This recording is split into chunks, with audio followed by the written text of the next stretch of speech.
Happy New Year, everyone! Welcome back to my channel, and if you're new here, welcome. My name is Joy. Around 2 weeks ago, I shared the palettes that I was considering for my 2026 Pandat Palette project. Today, it's finally time to reveal which palette I decided to work on.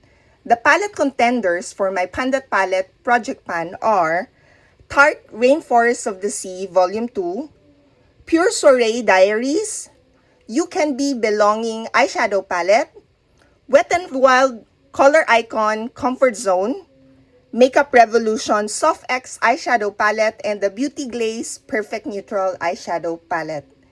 Thank you so much to everyone who helped me decide in the comments.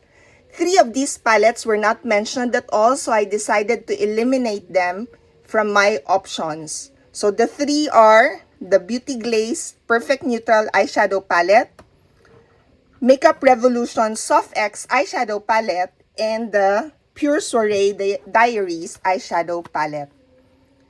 Out of these 3, I think the hardest to hit pan on would be the Pure Soiree Diaries.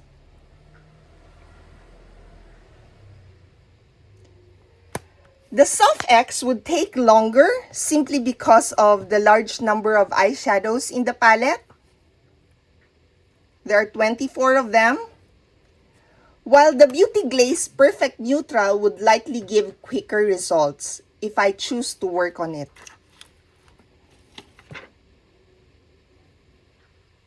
From the remaining 3 palettes, I received feedback that the eyeshadows in the Tarte Rainforest of the Sea Volume 2 are difficult to pan.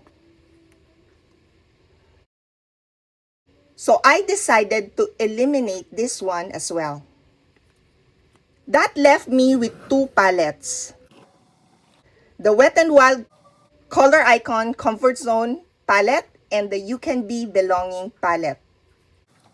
For the Wet n Wild Comfort Zone palette, it was suggested that I consider this because of the packaging. The lid is already broken. I also believe hitting pan on these shadows will be achievable. Fully using it up might even be possible since I have already finished a Wet n Wild eyeshadow palette before, and that was the Walking on Eggshells palette. That only had 3 shadows, while this palette has more shades. If you look closely, you will notice the lettering on the eyeshadows is already fading, which tells me it will wear off pretty quickly with consistent use.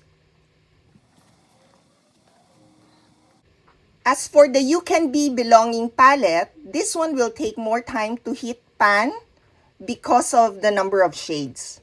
One reason it was suggested is that this project could help me get to know the palette better and decide whether I would still want to purchase the Urban Decay Born to Run palette, which this palette is said to do. After considering everything, I decided to work on the Wet n Wild Color Icon Comfort Zone eyeshadow palette. I have been using this in the past days and have tried all of the shades.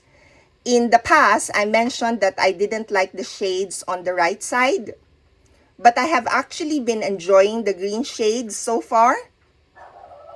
My starting goal is to hit pan on all of the eyeshadows. Once I achieve that, I will reassess and decide whether I want to continue using the palette until it's fully finished or move on to another palette, possibly the You Can Be Belonging palette. So that wraps up my plan for the 2026 Pandat Palette project. Thank you so much for watching and for helping me choose. I really appreciate it. I hope you'll stick around and join me on this journey. I'll see you in my next video. Happy New Year! Bye!